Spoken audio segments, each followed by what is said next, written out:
asalaamaaleykum yéen ñi duñu seetaan fii ci leral.net Leral TV canal 33 bi ci TNT bi tey nag yéen a ngi waat seen émission comme politique comme ni ngeen ko xamee nekk émission boo xam ne da leen di jox actualité jox leen information autour d'un débat constructif productif et positif tey nag ñu continuer rek di xuus ci exploitation wu dossier bi nga xam ne nii moom moo jaaxal Sénégalais yépp fan yi muy tur yu bari yi nga xam ne ñu ngi koy dégg ci dëkk bi fan yi di ay bradage carnage boulimie foncier domaine public domaine privé yooyu noonu yépp nga xam ne li ko ëmb rek mooy problème mu littoral bi problème boobu nag nekk ñépp jël nañ ko def ko actualité ku ne di ci wax ñun nag dañoo fas yéene indi ay experts ñoo xam ne nii c'est dans leur domaine ñu crédible ñoo xam ne mën nañ ci waxtaan gindi askan bi ci kàddu yooyu ak ci yëngu-yëngu yooyu ci dëkk bi ñu daal di nag invité tey un chercheur géologue muy Landing Biaye Landing ma bàyyi la nga nuyoo askan bi. Merci beaucoup Zeyna par rapport à l'invitation maa ngi nuyu ñëpp di sant ñëpp maa ngi nuyu également suñu xarit Dame du nuyu également les téléspectateurs. ñu invité foofu yi tamit ki ñuy wax monsieur Dame Sall di juriste chercheur monsieur Dame ñu bàyyi la nga nuyoo askan wi. merci beaucoup Zeynab maa ngi lay ziar di nuyu sama naataango Biaye di kontaan sa invitation bi di ko rafetlu. jërëjëf ñu daal di rek tàmbale tey ci question bi nga xam ne moo gën a lëmbee wax ji muy littoral Landing en tant que géologue mun nga ñu wax lan mooy littoral. D'accord. Zeyna, je pense que tey jii nii c'est important de débattre sur ce sujet ndax il va falloir que ñu xam lan mooy littoral lan mooy zone littorale ak lan moo constituer littoral sénégalais donc su fekkee dañoo wax littoral mooy loo xam ne géej bi su feesee maanaam su fekkee ni géej bi fees na dell ba dal ci tefes bi contact boobu ba 100 mètres moom la ñuy wax littoral. mais su fekkee dañuy wax zone littorale mooy zone yoo xam ne ñoo ngi ci littoral bi maintenant soo jëlee organisation Sénégal littoral bi sénégalais da ngay jël Dakar ok dem ba beneen côté bi côté Saint-Louis jaar côté Saint-Louis dem ba embouchure fleuve Sénégal ci côté boobu nag di nga romb par exemple Guédiawaye ak filao yi di nga romb zone des Niayes di nga romb Lac Rose di nga romb barrage de Manantali boo xam ni c'est un barrage hydroélectrique pour foofu la ñu jëlee courant également di nga romb barrage de Diama foofu la ñuy dik anti-sel yi foofu lay nekk et cetera barrage contre le sel et di nga dem ba également aussi ba embouchure du fleuve Sénégal foofu la ñu yem soo jëlee beneen côté bi Dakar su suufam ci ngay rombee Rufisque boo xam day am ay carrières am ay mines nga continuer foofu dem Saly romb noonu dem ba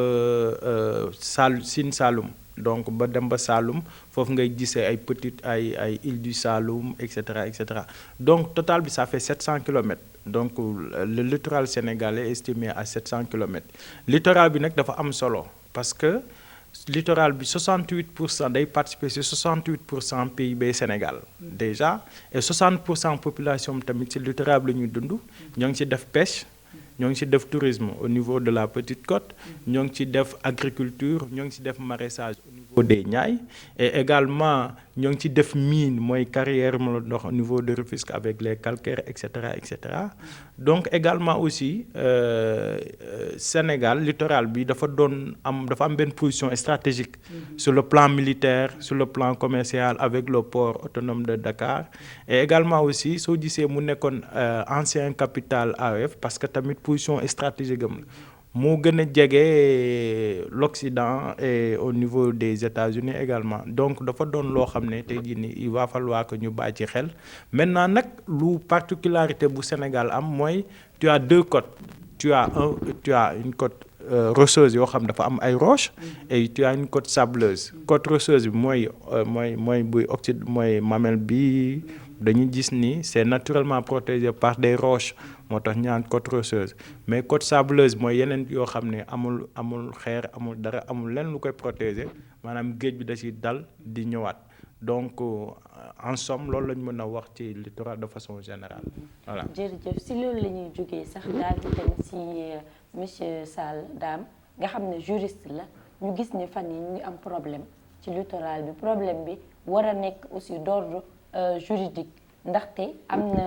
ay loi yoo xam ne nii amoon na fi ci wàllu littoral bi buñ ko fàttalikoo muy loi bi amoon ci 1976 bëgg nañ nga xuusal ñu ci bu baax ñu gën a askan wi gën a leerlu ci loi boobu. merci beaucoup Zeynab laaj bi am na solo laaj bu am solo la donc pour wax ci littoral damay commencer d'abord wax ci constitution bu ko jagleel ba pare boo xoolee suñu sart réew dafa am lu mu wax dafa ne les ressources naturelles appartiennent au peuple donc loolu ça veut dire que askan wi ñoom moom bépp ressource loolu c'est très important article 25 mu newaat na aussi il faut protéger l'environnement il faut avoir un environnement sain et loolu ci constitution moo ko wax mais boo xool loolu lépp nag état pour mu am il faut que mu am suuf bu amul état du am boo see concerné dans les éléments constitutifs de l'état il y a le territoire quand il y a pas de territoire il y a pas d'état moo tax le territoire est très important boo xoolee conflit gën a ngand ci monde bi yëpp territoire moo ko indi suuf a ko indi l'exemple Israël Palestine boo demee Cameroun il y a Bakassi entre le Nigeria et le Cameroun boo demee Inde ak Pakistan il y a le Cachemire indien kon suuf c'est la cité suuf c'est l'état maintenant boo ñëwee ci Sénégal nag suñu mbirum suuf dañ ko catégoriser en 3 domaines qu'on appelle le domaine national le domaine de l'État et le domaine des particuliers. Le domaine national, ce sont les domaines qui ne sont pas classés, qui ne sont pas immatriculés. Parce que tubaab dafa bàyyi woon ay domaines ba ñu ñëwee nag dañu ko bëggoon a jëlaat il y avait le droit coutumier ñu créé domaine national lépp loo xamante ni immatriculé woon classé wuñu ko woon ñu tuddee ko domaine national te boo xoolee ça fait 80% du territoire national moo fa gën a ngand boo jógee si domaine national am lu naan le domaine de l'État domaine de l'État mooy loo xamante ni c'est ay biens immobiliers yoo xamante ni c'est insusceptible d'appropriation en raison de leur nature et de leur destination loolu kenn mënu ko gàddu kenn mënu ko moomandoo loolu ñuy wax domaine de l'État mu am ñaari pàcc am domaine public et domaine privé ci domaine public bi dafa am domaine public maritime et domaine public artificiel lañ fi ñëw yow léegi troisième phénomène bi mooy le domaine des particuliers loolu la ñuy wax les titres fonciers maintenant pour répondre à votre question vous parlez du littoral le littoral est logé dans le domaine public maritime de l'État et l'article 9 du code du domaine de l'État est très clair ces domaines-là sont des domaines inaliénables sont des domaines imprescriptibles, inaliénables, ces domaines-là, on ne peut pas les vendre, on ne peut pas les céder, on ne peut pas les gazer. Imprescriptible, même si on vous le donne, ça ne fait pas de toi un droit. Une occupation prolongée ne te fait pas le propriétaire de ce domaine. Boo fa dëkkoon 200 ans bu xëyoon benn jour état soxla ko da koy nanguwaat loolu mooy imprescriptible. Tout cela, c'est pour éviter ce qu'on appelle le gaspillage. Maintenant, lu tax coow lu bëri juridiquement coow lu mënoon ñàkk la parce que Sénégal dañu am littoral loo xam ni qui s'étend sur 25 kilomètres 25 kilomètres la d'après nos recherches déjà 9 yi dëkk lañu si ba pare 7 moo fi des te lu ñëpp bokk littoral ki mënu ko jaay loi bu moo ko interdire. léegi loolu ku ko occupé anarchiquement maanaam ci yoonu jaaduwul ndax mën nañ la porter plainte. mën na la porter plainte y a la société civile les associations SOS littorales mën nañ porter plainte xool c'est leur centre de succès parce que on a violé la loi la loi a dit que ici on ne peut pas les vendre la loi encore aller plus loin en disant que même si vous habitez il faut faire des installations légères et démontables. Article 69 du code de l'environnement. Pourquoi installation légère et démontable? Parce que demain, nous avons mu neexal dindi. Mais le fa gis ni c'est le contraire. ay yi fa gis ay bëti ay këru blindé. Mais il y a des pays dañoo ñëw ils ont procédé à la démolition. dindi ko. la destruction. Destruction pour ko waral parce que il y a une loi, il y a l'esprit et la lettre. am na ñoo xam ne il profite. donc autorisation yooyu autorisation de construction yooyu légaluñ. avant autorisation am lu gën a garaaw pour ñu am construire il faut que ñu déclasser ko dans le domaine national pour l'amener dans le domaine public de l'État. mais est-ce que amul lu ñu déclassé woon. Très bien déclassé boobu nag loolu mooy coow li on en a abusé avec le déclassement et seul le président de la République peut déclasser. Autorisation c'est le maillon le plus faible de la chaîne des valeurs du dara. Il y a des procédures dans l'instruction bu ñu ko déclassé par dugg ci domaine de l'État dans ce cas là fu ngay commencer def wut ay immatriculation et cetera. Maintenant pourquoi le président de la République il déclasse et on dit on doit déclasser pour des raisons d'utilité publique. Est-ce que c'est une utilité publique le fait de donner un domaine à un particulier qui y habite avec sa famille? Est-ce que ça c'est l'utilité publique? Il y a des notions qu'on doit revoir de par leurs imprécisions. Utilité publique, mise en valeur. Le législateur n'a pas bien défini c'est quoi la mise en valeur. C'est quoi l'utilité publique? Parce que boo fa jaaree gis ay ñi fa dëkk da nga naan lii c'est pas utilité publique. C'est pourquoi j'ai été très content quand j'ai vu un candidat à dire que si jamais je suis élu, je vais démolir ça. Et s'il le fait, il n'a pas tort. Il y a des pays, on l'a fait. Et j'étais très content aussi, en 2012, lorsque le président de la République avait commencé son premier jour de campagne, au moment où les autres candidats étaient dans les régions, lui, il est parti derrière l'aéroport. Derrière le mur, il disait que vraiment ce mur-là, chaque année, on l'enlève pour essayer de le faire sortir de l'aéroport. Et ça m'interpelle. Donc moi, quand je l'ai entendu, je crois que vraiment, il devait faire ça son cheval de bataille. Parce que je me rappelle toujours de son premier jour de campagne où il dénonçait cette boulimie foncière. En 2014, il a sillonné au niveau du littoral. Il a dit que vraiment, il va faire une loi pour protéger le littoral. Il a même cédé ses biens à l'époque. Qu'est-ce que la société civile peut faire, selon la loi, pour vraiment récupérer tous ces biens publics? Donc, la société civile peut faire des plaidoyers au niveau de la population, au niveau des structures, pour que l'on revisite donc, les décrets de déclassement. Qu'on puisse faire un audit. Il faut une campagne de sensibilisation, une campagne de propagande pour montrer vraiment que c'est un bien public. Parce que Dakar ne vit pas.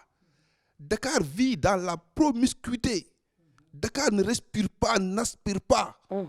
Ben kër boo dugg ci banlieue bi di nga fa fekk 30 personnes. Mais vous imaginez des quartiers populaires comme Gueule Tapée, Médina. Avant, il y avait une petite portion de terre pour se baigner au niveau du littoral. À un certain moment, le terre l'a annexé. Maintenant, pour se baigner, il faut payer. Et le terre est en train de faire une extension. Et d'autres hôtels qui sont là-bas sont en train de faire des extensions. Attention, moi, le terre ne me pose problème. Ce qui me pose problème, pourquoi on puisse affecter, donner des particuliers une partie de notre domaine national, de notre domaine public, maritime. Et donc, ça ne s'arrête pas sur la mer. À 100 mètres de la mer, c'est du domaine. C'est au niveau des étangs. Bon, sur la lac, à 25 mètres. Le libre, c'est le domaine de la bourre. Parce qu'il va de la protection des écosystèmes. C'est une question de protection de l'environnement. Parce que je me rappelle toujours, il y a une belle citation d'un centre indien qui a été repris par Antoine Saint-Exupéry dans Vol de nuit. Il disait que nous n'avons pas hérité la terre de nos ancêtres. Nous l'avons empruntée pour nos enfants. Il faut penser au développement durable. Il ne faut pas jouer au présent, il faut penser au futur. Si le futur n'est pas garanti, les enfants de demain auront des problèmes. Exactement. Foofu laay ñëwee ma dem si landing bi yaay landing gis nañ ne que bi coow li bëree torop ñëpp jóg wax ci littoral bi coow li bëri président Macky Sall jël na ay dogal bi mu jëlee ay dogal tam ministre bi taxaw na waxtaan ak yenn acteurs yi ba ne dinañ créer géoparc ci géoparc boobu laa bëggoon ñëw nga waxal ñu ci xuusal ñu ci tuuti pour askan bi xam lan mooy géoparc ak ban njëriñ la ci askan bi nar a am. bëggoon ñëw rek laal tuuti ci Dame Sall li mu wax ci droit boo xam ne tey jii nii domaine littoral ñëpp la concerné soo jëlee joueur bu siiw boo xam ne ñoo ngi koy tuddee Ronaldinho toj na monde bi ñëpp xam nañ ko mais dafa dem Brésil investir plus de 15 milliards ci domaine public maritime mais dañ ko si génnee état bi dafa toj lépp il a perdu. Après loolu moo taxoon mu dem ci beneen dëkk ñu tëj fa ko kaso et cetera pour wax la ni les gens duñ ci badine duñ ci loxal ci côté yooyu soo jëlee ci loi boobu ñu wax ne mooy parce que Sénégal amagul la loi sur le littoral. Moi je pense que soo jëlee Mauritanie defoon na ci benn ordonnance en 2007 soo jëlee Bénin récemment defoon na ko en 2019 soo jëlee Maroc 2017 géré na ko mais Sénégal littoral bi réyul noonu. ñun maa ngi ko doon wax sànq on est sur 700 kilomètres mais soo jëlee Maroc mu ngi si 3000 kilomètres mais France mu ngi si 70 000 kilomètres donc pour wax la ni ñoom au moins ils ont pu régler ça donc pour wax ni si conséquences yi mun naa ko pàccal ci 2 domaines wala ci 3 domaines déjà moi je suis chercheur géologue à l'UCAD à l'Institut des sciences de la terre dañuy jël suñu étudiants ñuy dem foofu di gëstu et environnementaliste effectivement maa ngi si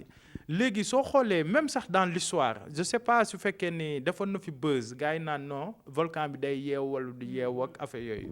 en réalité peut-être wax nañ ko c'est juste pour tiital nit ñi mais pour l'instant amul benn étude scientifique buy war ni volcan bi day yeew wala du yeew y a pas mais lu am te étude yi wane ko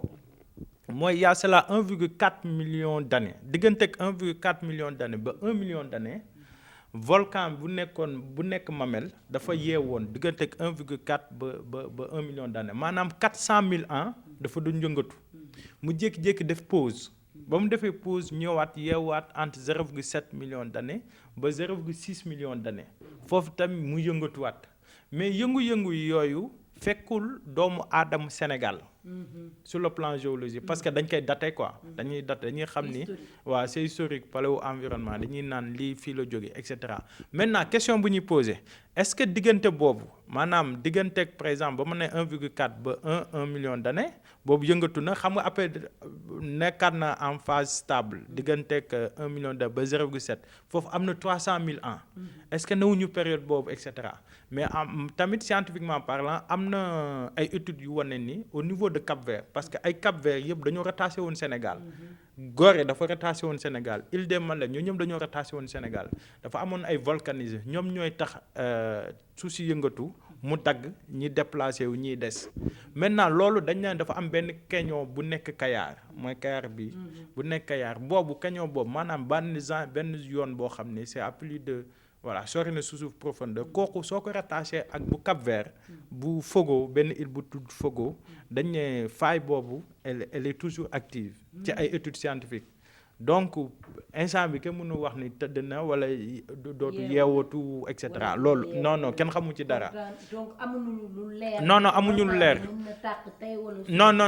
loolu amul benn étude en même temps aussi du li ñuy def nii. maanaam lu ñuy agressé littoral mooy tax muy yeew non parce que ça dépend en fait ci zone yi parce que c'est à plus de 30 kilomètres ci biir lay xew xam nga luy xew 30 kilomètres ci biir du doonam xoos bu ngay nekk suuf moo koy laal donc loolu juste pour leeral par rapport aux conséquences nous on est des chercheurs géologues enseignants et dañuy yóbbu suñu étudiants yi au niveau du Mamel donc moom la ñuy wax le quaternaire maanaam ci période boobu la xewee léegi foofu dañuy dem étudiants yi suñ ñëwee ci la ñuy xamee luy basalte su la ñuy xamee luy yenn roches yi luy dolérite et cetera foofu la ñuy njëkk nekk en contact avec ces éléments ndax basalte wala dolérite wala leneen wala yeneen roches yu koy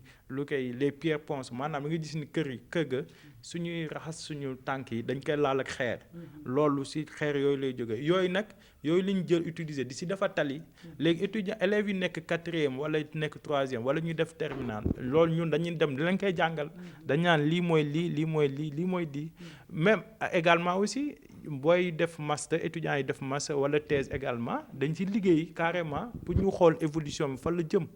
donc ci loolu noonu nag loolu su fekkee ne dañuy ñëw di ko attaquer di ko agresser luñ doon wër foofu dootuñ ko fa gisati même silex maanaam homo habilis maanaam xam nga xal foofu la njëkk a jóge ndax dañuy laal xal bi kii silex yooyu di ko tàqal fekk nañ ko fa maintenant su fekkee dañ koy agresser di dindi di wàkki loolu yëpp mën nañ ko perte maintenant suñu waxee mamelle mooy littéralement quoi mamelle mooy sein ween léegi soo xoolee structure bi dafa mel ni jigéen bu tëdd ween yi jóg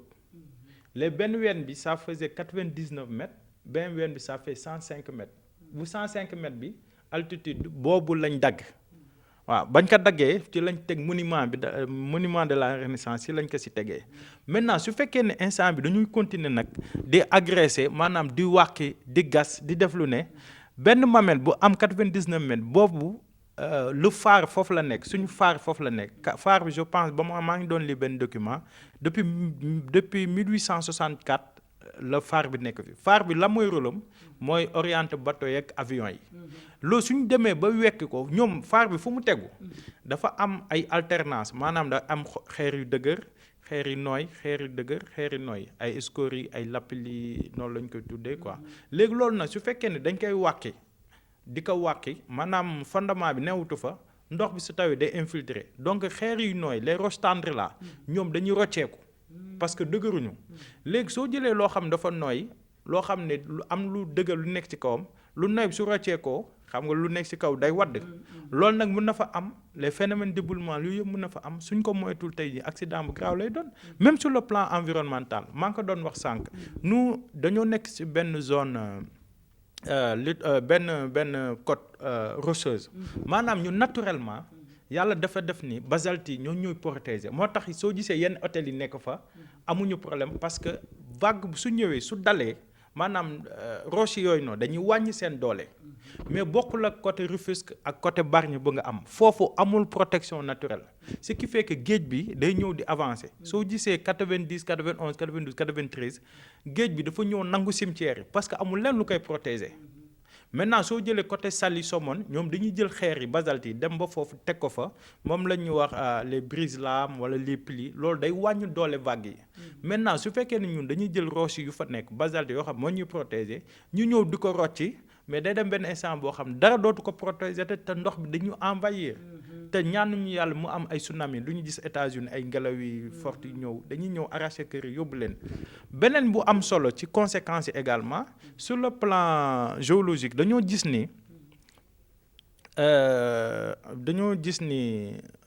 constitution lithostratigraphique maanaam suuf si nu mu bindoo foofu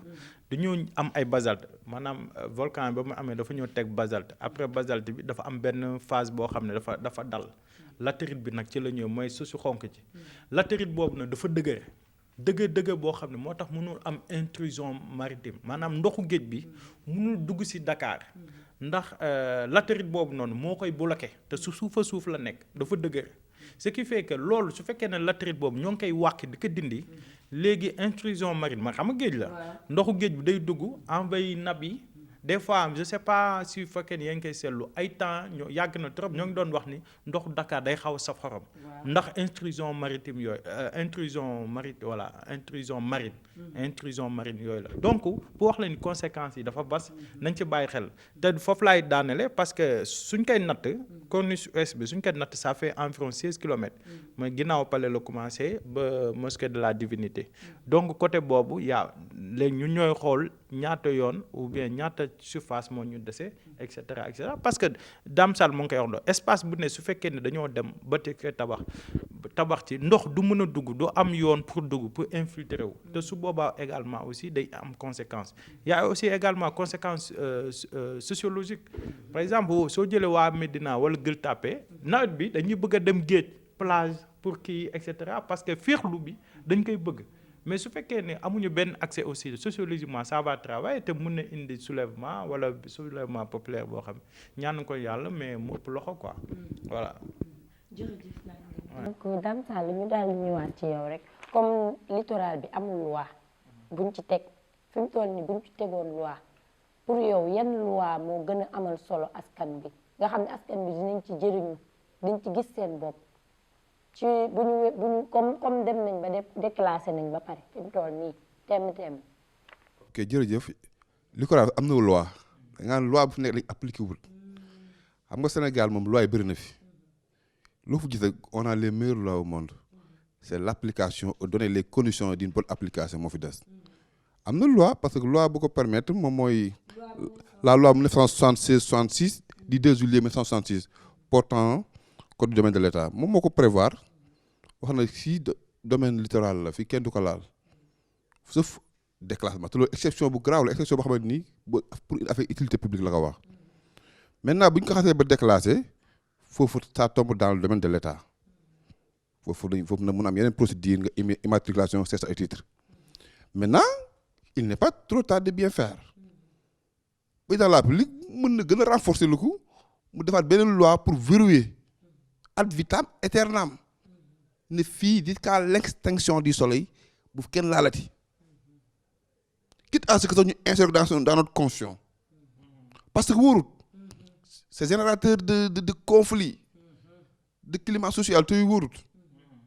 xam nga boo dëkkee quartier populaire yu mel ni Gueule Tapée Médina affaire yooyu nga tu vis dans la promiscuité nga tëdd ba guddi am problème nga bëgg a dem si plage fii xa soxol tuuti ñun étudiants yi ba ñu nekk étudiant dañu dem ba guddi ñu dem plage en face restaurant toog fii xa soxol mais ju ngi loolu bu la manqué da ngay gaaw a mer da ngay gaaw a mer te agressif parce que yow amoo benn espace pour s'épanouir moo tax lii c'est très important Dakar dafa tuuti Dakar c'est 0,7% du territoire national li ñu fi dese réew bu ñu ko nangoo xam fu ñu jëm ba pare da ngay littoral mais lu xew si biir région yi mu gën a garaaw littoral bi y a ce qu'on appelle du bradage du pëccoxoo xam nga domaine suñu domaine de l'État dañ ko diviser suñu domaine national dañ ko diviser en 4 parties il y a les zones terroirs il y a les zones pionnières il y a les zones urbaines et les zones classées les zones classées mooy les forêts classées et cetera dafa am njariñ ci réew garab boo demee Mbao Fass Mbao am na fi ñu naan forêt classée zone urbaine mooy zone am communes yi yoo xam ne y a à l'avenir mën nañ xalaat benn plan d'urbanisation zone terroir mooy les zones yu nekk régions yi yoo xam ne fa lañ cultive ak élevage yëpp foofu la ci wàllu gën a bëree zone plénière c'était des zones réservées pour le développement pour l'exploitation mais boo xoolee loi bi lu mu wax foofu du domaine national dafa ne mënoo fa jël terrain su fekkee dëkkoo ci collectivité boobu su fekkee aussi amoo capacité financière à la mettre en valeur xam nga boo xoolee suuf dafa am tradition Afrique suuf dañ ko doon doonante en Afrique da ngay dem benn dëkk kii daal sama tool bi sama papa doon bay papa maman doon bayee parce que c'était quelque chose de symbolique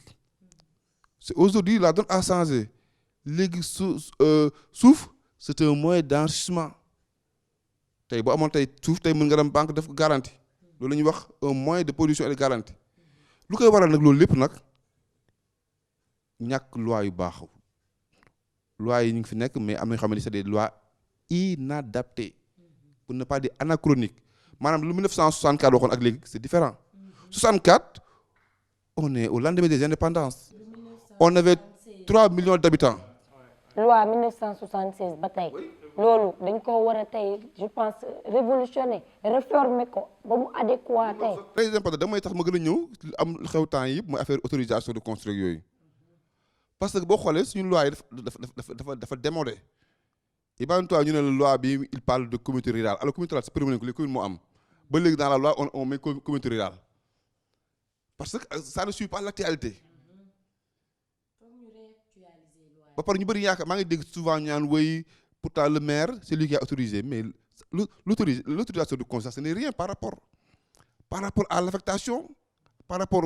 au décret de donner des terres parce que le maire il est dans une situation de compétence liée boo demee de respecter toutes les procédures am toutes les instructions avant d'atterrir vers le maire le dossier est instruit partout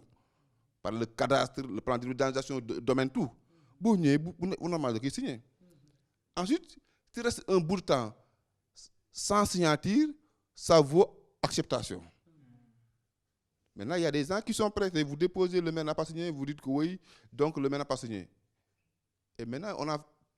pris un décret pour modifier donc le code de l'urbanisme. Maintenant, on vous dit que si le maire au bout de ce délai-là n'a pas signé, le préfet peut signer. Mais ça pose un problème de parallélisme des formes. Le préfet, il est nommé, le maire, il est élu. Est-ce qu'une personne qui est nommée peut suppléer une personne qui est élue? Il y a l'élection et la nomination qui sont deux choses différentes. Donc, du point de vue juridique, il y a un problème de parallélisme des formes. Je ne dis pas que ce n'est pas légal. Il y a un autre point de vue qu'on pourrait donner, parce que le maire, quand il ne signe pas, vous n'aurez pas une autorisation de construire. Tu peux aller construire, mais sans autorisation. Maintenant, tout le temps, tu es embêté par des gens qui vont vous dire que oui, où est votre autorisation? Vous dites, bon, j'ai déposé, mais le maire n'a pas signé. Maintenant, si on prend le décret, si maintenant tu vas chez le préfet et tu donnes l'autorisation, là aussi, c'est une garantie pour des raisons de sécurité judiciaire. C'est pourquoi, avec la nouvelle loi là,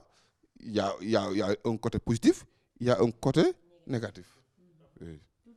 léegi ñu dem ci rek décision bi nga xam ne ministre bi jël na ko pour construire un géoparc ñu bëgg nga leeral askan bi lan moo géoparc d'abord ak tamit ban njëriñ la ci askan bi nar a am. Quel est le profit de la population sur cette initiative de construction d'un géoparc? dafa doon label boo xam dafa bees label UNESCO la depuis 1991 donc quand on parle de géoparc mooy patrimoine géologique donc day boole ñaar day boole évolution de la terre ak day boole évolution de l'homme moo tax na évolution de l'homme mooy culture et évolution de la terre mooy géologie moo tax léegi dañuy jël ñaar yooyu ñu boole leen mooy bien vrai que am na benn évolution humaine am na évolution de l'homme donc évolution de l'homme boobu ci culture lañ ko mën a xamee évolution de la terre aussi ci géologie la ñu xamee maanaam loo xam ne amoon na fi nekk na fi te nit ñëwagul loolu la ñuy wax tout ce qui est géologique te nit tamit moo ngi koy continuer di gis évolution boobu maintenant ci loolu noonu il va falloir ñu comprendre benn affaire c'est des projets yoo xam ne dañuy soxla ay géologue ay domaine géologie minéralogie écologie archéologie muséologie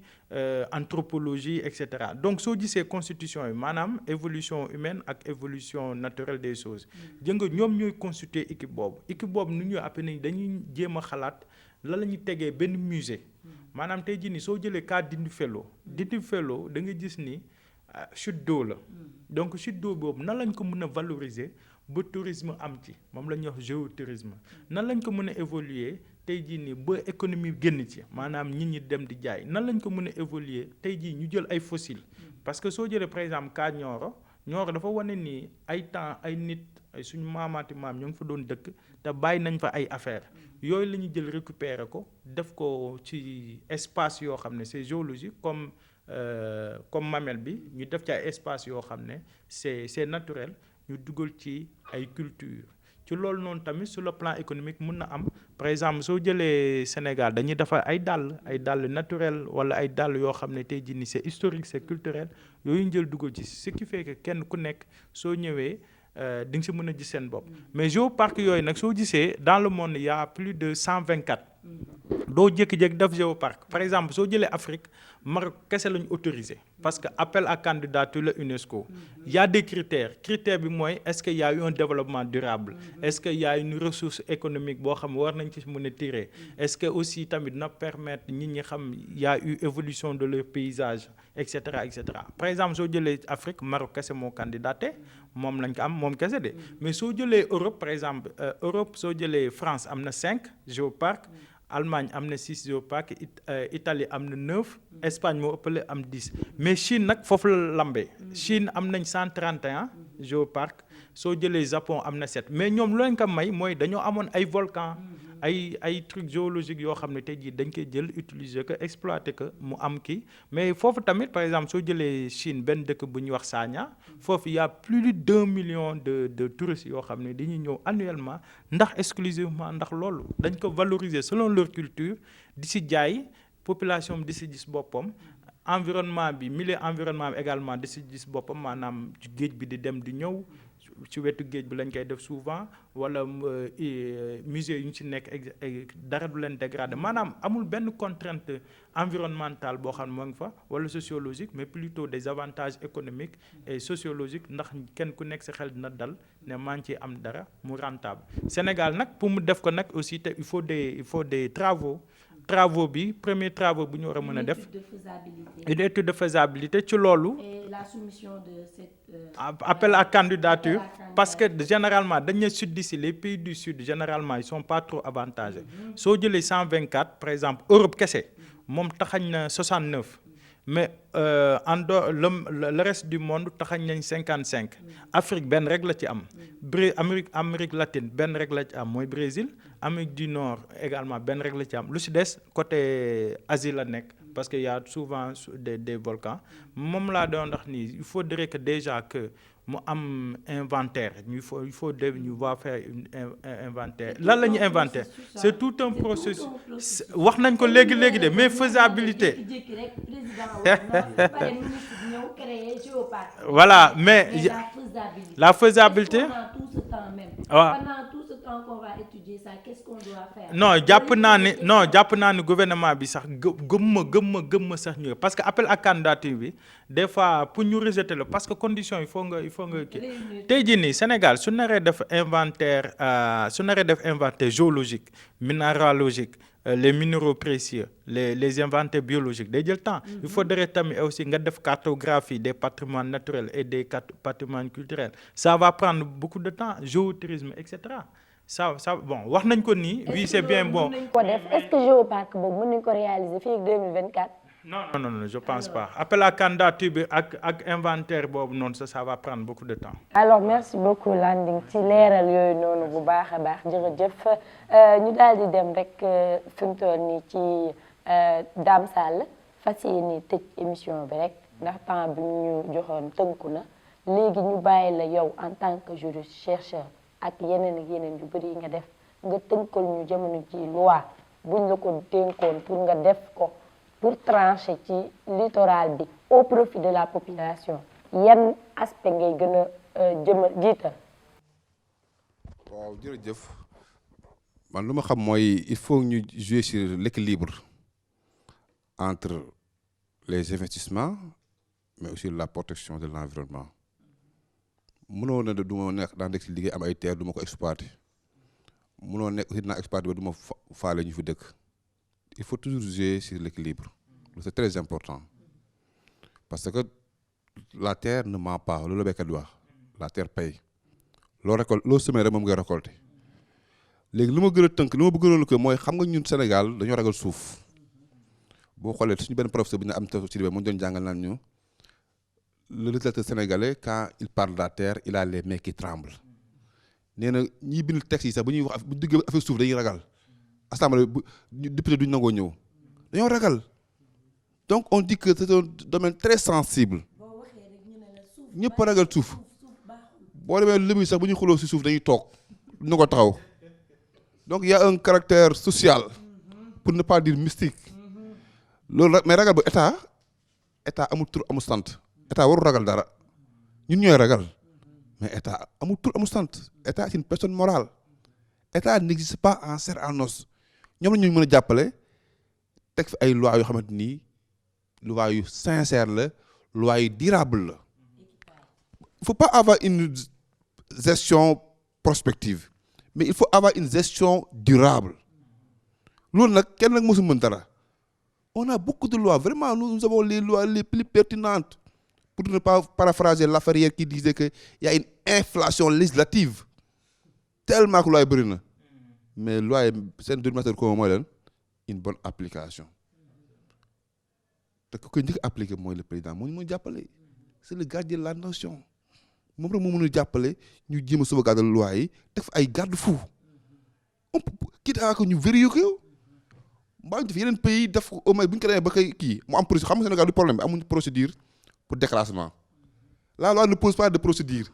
Avant de déclasser, est-ce qu'il faut parler avec la population? Est-ce qu'il faut parler avec les communautés locales, territoriales? Est-ce qu'il faut... Il n'y a pas de procédure. Loolu moo tax c'est une porte ouverte au bradage. Il fallait avoir un décret ou une procédure qui va rendre les choses beaucoup plus contraignantes. Tel n'est pas le cas. Mais nag leen moo nekk bu amee esprit et loi xam nga loi loolu la dafa am esprit lu koy doxal xel mu poussé législateur mu protéger li et la lettre mais ñu Sénégal ñun juste dañoo aay ñun la ñuy ñëw chaque fois lettre tëb benn affaire bu ndaw profité aussi c'est-à-dire nous jouons sur la subtilité sur les ambiguïtés de la loi pour faire ce que nous voulons te loolu nag moo indi coow li xam nga loi bi dafa ne boo xoolee dans le domaine national loi bi dafa ne boo dëkk si benn gox mun na fa am terrain boo amul xaalis pour le mettre en valeur mun na fa am terrain mais boo xoolee patron yëpp am nañ ay terrain si àll bi parce que loi bi dafa ne à condition code des collectivités locales nga mën a fi ay activités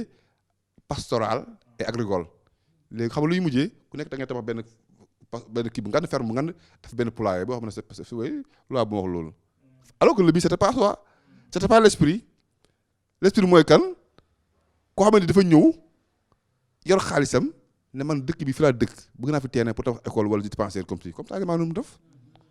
loolu loi bi ko permettre xam nga loolu boo ko defee kenn doo déet ñëw ñaan terrain tabax fa lycée ñëw ñaan terrain tabax fa école loolu mooy utilité publique waaye ñaan terrain tabax fa ferme bu yàggee nga immatriculé ko def ko ay cantine di ko lee man gis naa fu ma dëkk nii l'ancien régime bu fi nekkoon dafa jël benn parcelle